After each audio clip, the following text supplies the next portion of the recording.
So, if you've been subscribed to the channel for a while, then you know I've been visiting South Africa since around 2018 and absolutely love it. However, during these trips, I've only visited the bigger cities in the country like Johannesburg, Cape Town, and Durban.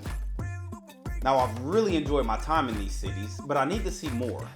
I want to know what the entire country is like, especially the smaller cities along the coast. So I decided to book a flight to see what Port Elizabeth, South Africa was all about. In this video, we're going to be checking out things to do in Port Elizabeth, such as attractions, nightlife, my accommodations, and more, so that you'll have an idea of some things to do in the city in case you decide to visit. So sit back and relax as we explore Port Elizabeth, South Africa. For those that don't know, Port Elizabeth, also known as the Windy City as well as the Friendly City, is the largest city in the Eastern Cape province of South Africa and has a population of about 1.3 million people.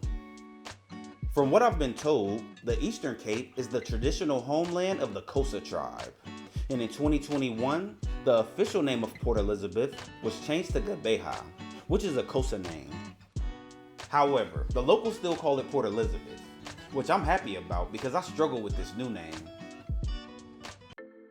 But anyway, like most cities I visit, I didn't know anybody when I arrived in town.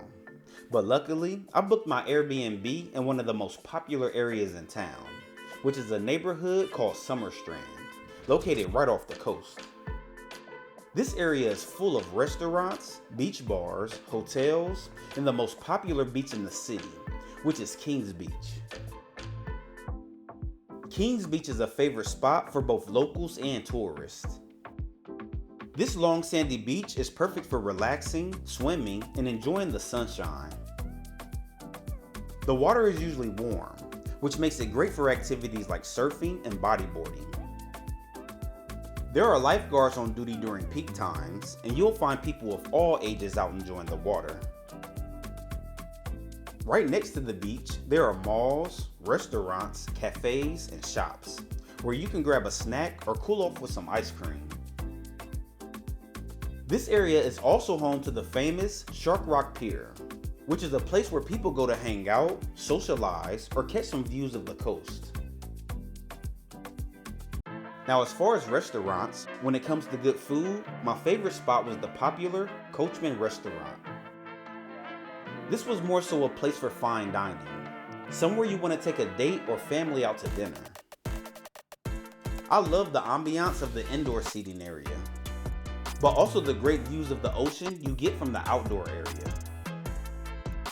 Now, outside of Coachman restaurant, I only ate at the local beach bars, and my favorite was White Tiger's Bar, which was a very chill spot.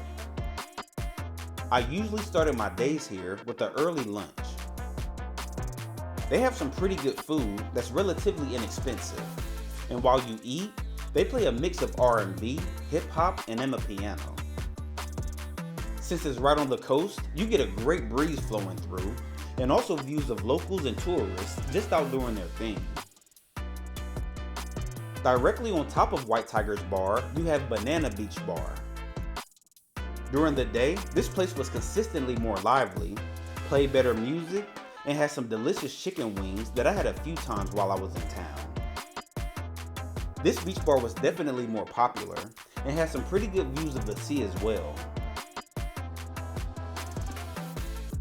Now, these beach bars were nice and relaxing during the day, but at night, it's a whole different ballgame. Banana Beach Bar had a younger crowd, and like all the places I've visited in town, played a majority of amapiano, with a small mix of hip-hop sprinkled in here and there. Also, at all the bars I've visited, I paid a little over $1 US for beers and about $3 US for mixed drinks. Now, downstairs at White Tiger's Bar, they had a much better vibe the nights I was there. It was a bit more crowded, but the DJ was better, people were socializing more, dancing, and like I mentioned, just had an all-around better vibe. I came here most nights I was in town, as it was literally right across the street from my Airbnb. The last bar I visited in Port Elizabeth was Finesse Restaurant and Lounge. I met some super cool people here and had a great time. The music was good, the drinks were definitely flowing, and since all these places were right next to the beach, the coastal breeze coming through definitely gave it a vacation feel. If you ever visit Port Elizabeth, I highly recommend all three of these bars for some fun and memorable nights. While out partying, a few people that I met offered to take me to Sardinia Bay Beach the next day. Sardinia Bay Beach is a hidden gem, known for its unspoiled beauty and peaceful atmosphere. This long stretch of beach is surrounded by rolling sand dunes and crystal clear waters, making it a great spot for nature lovers. The beach is also part of a marine reserve, so it's perfect for snorkeling and exploring the underwater world. I was told that swimming isn't recommended because of the strong currents, but it's popular for fishing, going on long walks on the hiking trails, and just taking in the beauty of the coastline. Now, we brought beach towels to lay down on and listen to music, but it was way too windy for that. I personally think that Sardinia Bay Beach is a good escape from the city life and a perfect place to spend the day. While in Port Elizabeth, since the weather was so nice, I wanted to do some other outdoor activities. So I decided to visit Kakama Game Park. The park is a sanctuary for a variety of different wildlife, and visitors get a chance to see a bunch of different animals. It's unique because you can drive your own vehicles along the dirt road, or join a guided game drive for expert insights about the animals and their habitats. During my visit, I saw animals like giraffes, zebras, buffalo, and much more, including different animals indigenous to South Africa. The park also has picnic spots and walking trails, where you can enjoy the peaceful scenery. Kakama Game Park is especially known for its white rhinos, as well as its cheetah breeding program, which helps protect endangered species. The park's engaging and helpful staff, plus the incredible weather this day, made it a memorable experience. Now, a lot of you don't know, but I spent 20 years in the US Air Force. And when visiting other countries, I enjoy checking out some of their military museums. So I decided to check out the South African Air Force Museum in Port Elizabeth. This was a very interesting museum that showcased the country's military aviation history.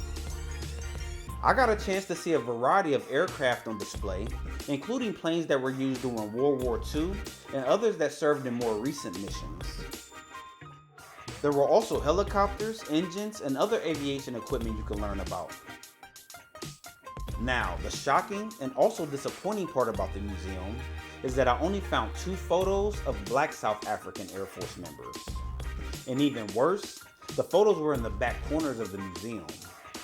I don't know much about the South African military, but when your country's population is 88% black and you only have 2 photos of black members in your museum, then you know there's a problem. But aside from that, it was still interesting learning about the country's Air Force history. As far as my accommodations for this trip, I stayed in an Airbnb apartment located right in the middle of Summerstrand, which again was right across the street from Kings Beach and the beach bars discussed earlier in the video. The city's best mall, which is Boardwalk Mall, was only about a 10-minute walk from the apartment. This is where I picked up groceries for the week and also did a little shopping. The apartment was in a gated community and came equipped with Wi-Fi, a refrigerator, a balcony with a great view, and much more. I only paid about $40 a night for this place, which I think was a great value for the quality and location, and it was a last-minute booking. As far as transportation, when I wasn't riding around with the people I met here, I used Uber. Most of the Uber rides throughout the city cost me anywhere between $2 and $8 US, which is typical in most cities I've visited in South Africa outside of Johannesburg, as that city is so big. I'm definitely going to have to do more research on Port Elizabeth and visit a few more times, because the weather and vibe was so good here that I might have to add it to my list of places to possibly move, which is getting pretty long. But anyway, let me know what you think about Port Elizabeth, South Africa, and if this is a city you consider visiting. Because as for me, I'll definitely be back. I'll see you in the next video. Have a good one.